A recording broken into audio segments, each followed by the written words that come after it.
This is part 2 of the storage unit from the 1980s.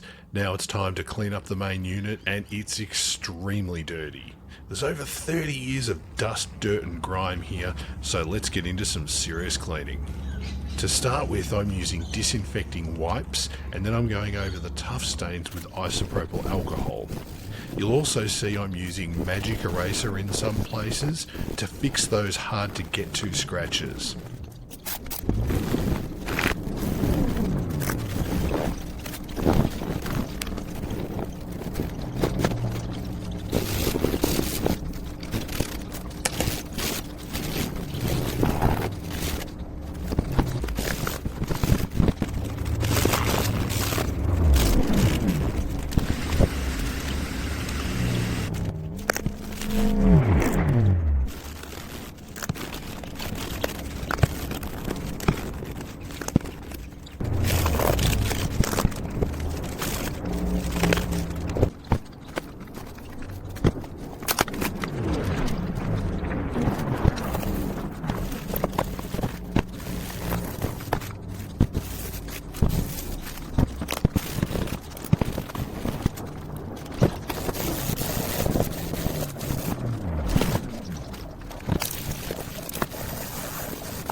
Here we're using compressed air in a can just to blow out all that dust, dirt and debris on the motherboard.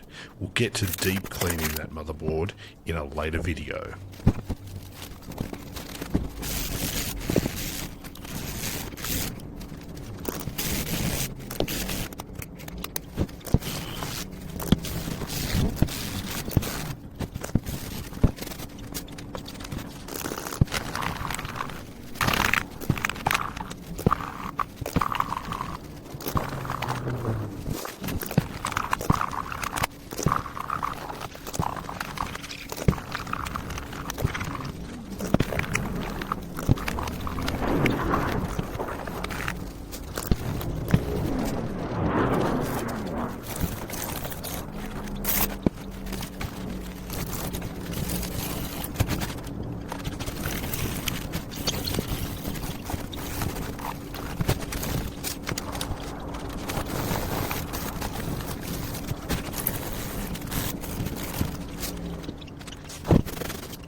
While it's far from perfect, it's a lot better than when I found it. This case could do with a retro bright, which I may do in a later video.